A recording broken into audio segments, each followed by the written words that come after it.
Welcome to my shack. This is November India 0 Zulu here. We've got a quick shack tour for you.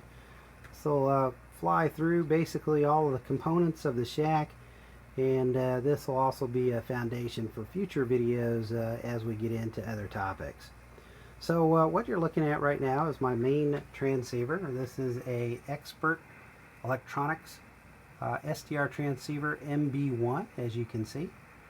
Let's see if we can make that a little bit clearer for you. But basically what we have here is an SDR in a classical transceiver case with buttons, knobs, dials.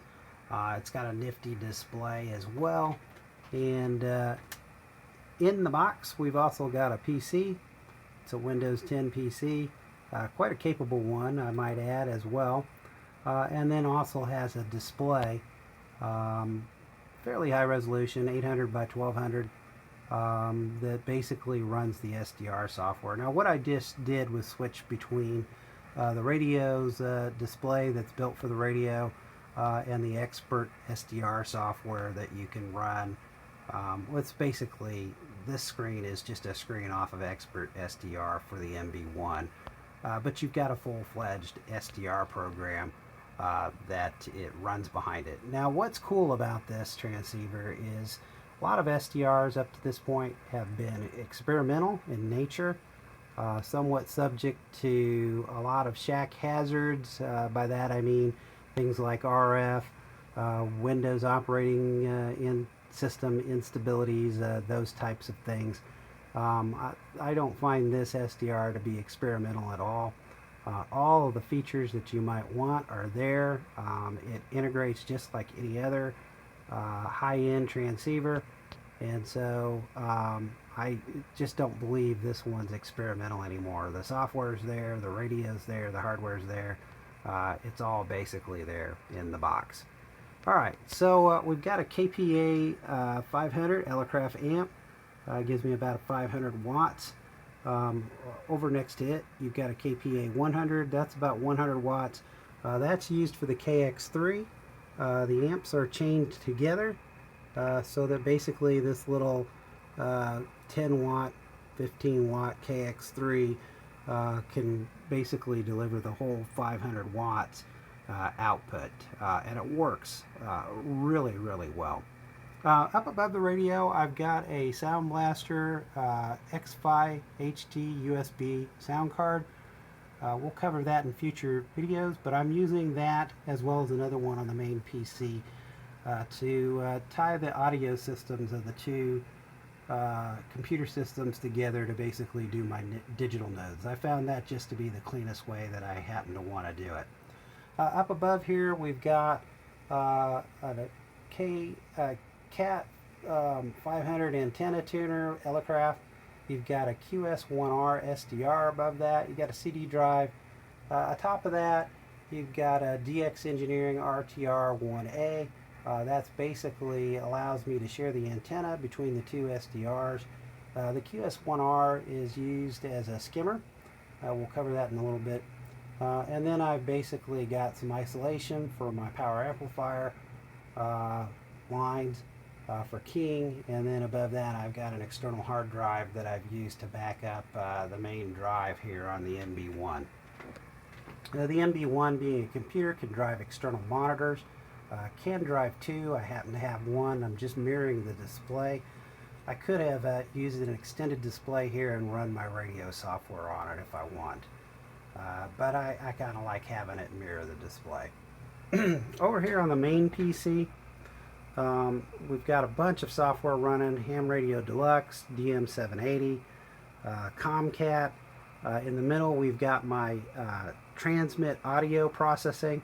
So what I'm doing here, folks, is with a couple of DAWs and some digital audio workstation software like Reaper and Ableton Live, I'm processing my audio on the computer versus a traditional classic rack that you see some guys running in their shacks. So I'm doing it via software digitally versus physical hardware.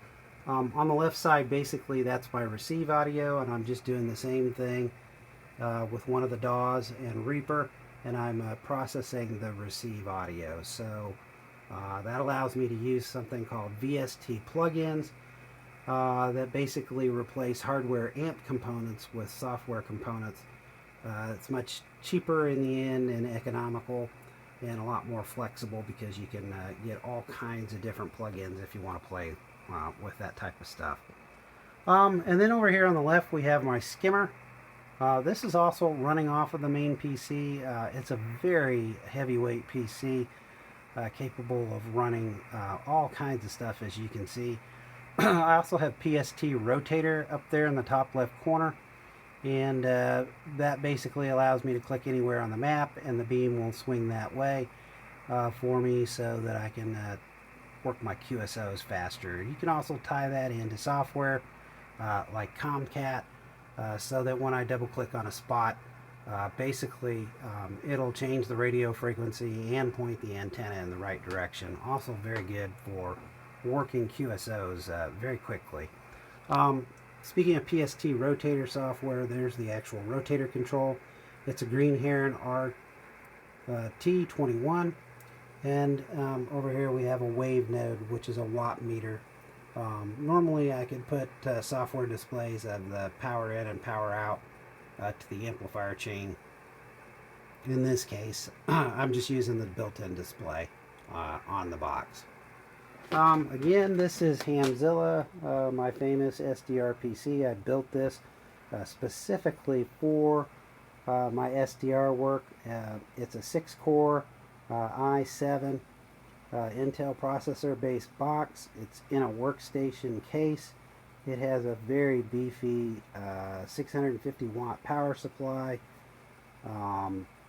fans, all kinds of hard drives, double video cards running in SLI mode, and then also has just a ton of RAM. I think I've got about 48 gig of RAM in this now. And then the display here, I used to have a quad display. I found a Seiki TV that's a 4K TV and 4K monitor. 350 bucks I got this thing for. It's awesome. You don't want to buy one of these if you're doing gaming, because it's only capable of 30 frames per second. But as a workstation monitor, it's fabulous. You can see it's got very good color too. So this was just a steal of a deal. Something we haven't really covered here yet before we start to wrap up is I've got a antenna switching system that I've basically built. This allows me to switch between my G5RV, my hex beam, to run barefoot if I want. So that basically allows me to just quickly switch. It does come at the cost of insertion loss. Down here I basically have an attenuator.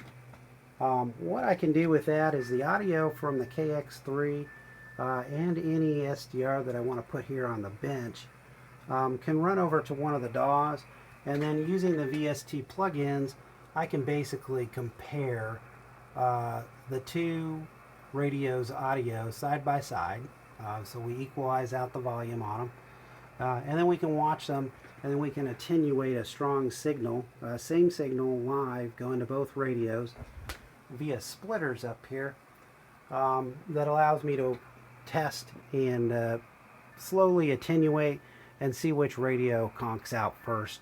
In both DM780 I can run multiple instances of that, as well as I said, just watching the audio and seeing when it breaks down and becomes uncopyable. I consider those to be the two very important things to me. You can read all of the magazines and all the bench tests that you want. For me, it comes down to hands-on and real live comparisons to see which radios that I like better and which I think perform better. Real quick, a lot of hams don't do this, but as you might imagine, there is a heck of a rat's nest back behind here. Believe it or not, that's very well organized. There's just so much of it that it's really kind of chaos to manage. But I have spent a quite a number of hours of getting this as organized as possible. Making sure that my radios are grounded. You can see the grounding basically goes down and out. I have an elaborate, extensive grounding system. It runs all the way from the antenna around my backyard via a series of ground rods over to the side of this house, and then down via braided copper here to my rack. And then back behind here, oh wow, you're going into places that nobody goes, but why not, since we're showing it all off. Back here we've got the network. When you get into all of this automation, you've got to have a heck of a network. So basically I've got a router and a switch back here that's basically running all my network communication. It all comes to here via Cat5 cable for my access point in the house, hardwired. This gives me speed. I have Google Fiber in the house, so down to this workstation I get about 300 gigabits speed, about a third of a T1, so no bottlenecks. And then of course with a local network between the SDR and the computer, everything's lickety split. It's full gigabit, so we don't have any delays to worry about as far as that goes. And if you're wondering what that is down there, that's just a hum reducer. It's an isolation box. When you do all of this computer stuff, you get into quite a bit of cabling. All of that cabling with an amp and a RF in the shack can cause problems, so we take care of those with ferrites, isolators on the audio lines, and just making sure we run the cable as cleanly as we can, and we keep the equipment separated as well as we can. One of the new little things that I did here was, you won't be able to see this, but underneath this radio is a nice piece of copper. It's grounded. On top of the amp on the underside of the board, I also have copper. That really has helped a little bit with RF. Not that this radio has a lot, but the older radios like the Anons and the Flex 5000 had quite a bit of RF. I'm really pleased with the MB1. Don't seem to have much of that at all in the shack. So that's a fast tour. Pretty complicated shack, as you can see, but that's part of the fun that I like to have. Building all of this, getting it all to work. There's a few more things that'll be coming in the long run, but this is probably 95% of it the way it sits today. So appreciate you dropping in for the quick tour. This is November India 0 Zulu from the shack. I'm clear with you, 73. Have a great day.